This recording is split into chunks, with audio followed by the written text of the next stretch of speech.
बैठक हुई, उसमें क्या कुछ सामने निकल कर आया, और क्योंकि मैम ने कहा कि हम रिपोर्ट भेजेंगे आगे, और चूँकि उस वक्त की जो प्रिंसिपल है वो रिटायर कर गए हैं, तो उनका पक्ष आया नहीं है, कुछ भी नहीं। क्या लगता है इस मामले में किस तरह से जांच हो रही है और क्या होना चाहिए इसमें? देखिए, वार्ता के क्रम में सर्वप्रथम हमने ये बिंदु उठाया, क्योंकि शिक्षा विभाग की ओर से जो जारी सूचना थी हमें आज उपस्थित होने के लिए, उसमें कंडिका संख्या 3 पर प्रधानाचार्य को उपस्थित होना था, जो कि प्रधानाचार्य यहाँ अनुपस्थित थी। प्रधानाचार्य की अनुपस्थिति में यहाँ स्कूल के सचिव और प्रबंधन समिति के अन्य पदाधिकारी अपने वकील के माध्यम से मौजूद थे। हमने इस पर भी आपत्ति जताया कि चूंकि चिट्ठी में किन्हीं और का नाम नहीं है, तो ये लोग क्यों पक्ष रखने के लिए मौजूद हैं। तो इस पर शिक्षा विभाग ने आश्वासन दिया कि हम लोग मामले की जांच कर रहे हैं और विषय से हम लोग विषयांतर नहीं होंगे। इसके बाद हमने विषय उठाया था, चूँकि घटना के दूसरे ही दिन मैंने शिक्षा विभाग को कहा था कि स्कूल का सारा CCTV फुटेज और DVR को जब्त किया जाए। तो शिक्षा विभाग की चिट्ठी के आलोक में स्कूल ने जवाब दिया कि स्कूल परिसर में घटना नहीं हुई है, घटना बाहर घटी है और वहाँ पर CCTV कैमरा नहीं लगा हुआ है। आज दोनों बच्चे जिनके मध्य में झगड़ा हुआ है, उन्होंने जांच कमेटी के सामने, स्कूल प्रबंधन के सामने ये बात को घोषित किया कि स्कूल परिसर के अंदर ही दोनों का झगड़ा हुआ है। और एक फुटेज कैमरा जिसमें बहुत दूर से धुंधलापन दिख रहा है, वहाँ दूर से दिख रहा है कि निशांत ओझा पर एक छात्र जो है हमला कर रहा है। और लगातार जो स्कूल डिनाई कर रहा था कि हमारे परिसर में ऐसी किसी तरह की कोई घटना नहीं हुई है, इस झूठ का आज उद्भेदन हो चुका है। और हम लोग इस विषय को लेकर के लिखित पक्ष, आज चूँकि बैठक हुई है, सभी ने हस्ताक्षर किया है और हम लोग अपना लिखित पक्ष जो है शिक्षा विभाग में समर्पित करेंगे और अग्रतर कार्रवाई की मांग करेंगे, ताकि ऐसे विषय की पुनरावृत्ति ना हो। दूसरी बात, यहाँ पर एक विषय उठा था कि बच्चे को अस्पताल पहुँचाने में देरी।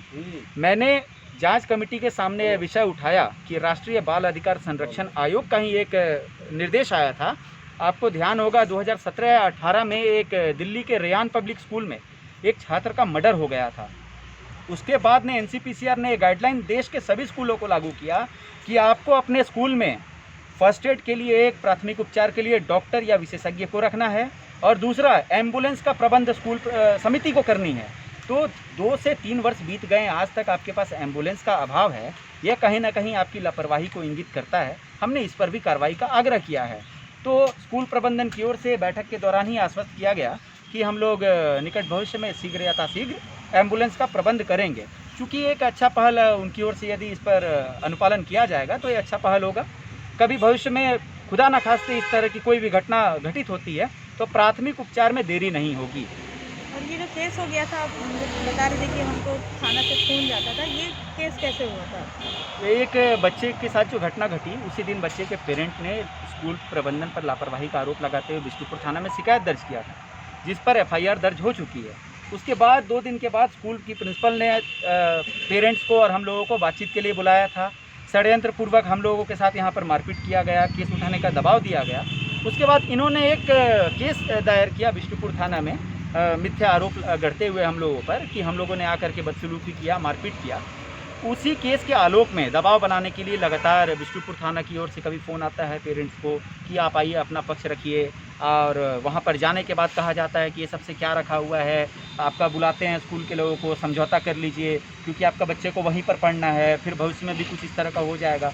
मतलब ब्लैकमेलिंग कह लीजिए या दबाव बनाने का प्रयास, ताकि केस वापस हो जाए और ये सारा प्रकरण का लीपापोती हो जाए।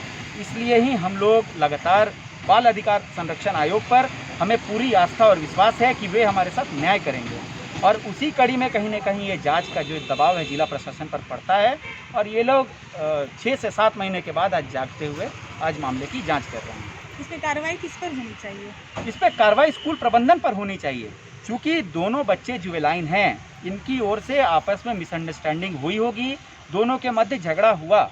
मैं उस बच्चे को भी सज़ा दिलाने की वकालत नहीं करता हूं। मैं यह चाहता हूं कि सभी छोटे बच्चों की काउंसलिंग होनी चाहिए, ताकि ऐसे बच्चे की पुनरावृत्ति कभी भी ना करे वो।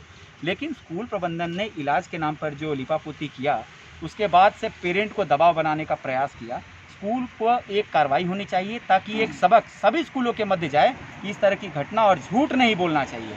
क्योंकि स्कूल ने लिखित रूप में जिला शिक्षा विभाग को ये बताया कि ये जो घटना है स्कूल परिसर के बाहर हुआ है और वहाँ कैमरा नहीं है, और आज जांच के क्रम में एक CCTV फुटेज हाथ लगा, वहाँ पर दिखता है कि बच्चों के मध्य झगड़ा स्कूल परिसर के अंदर हो रहा है। तो ये जो जिम्मेदार संस्थाएं जब झूठ बोलेंगी तो बच्चों पर इसका कितना प्रतिकूल असर पड़ेगा और समाज पर कितना विपरीत प्रभाव पड़ेगा, ये जग जाहिर है और सर्वविदित है। हम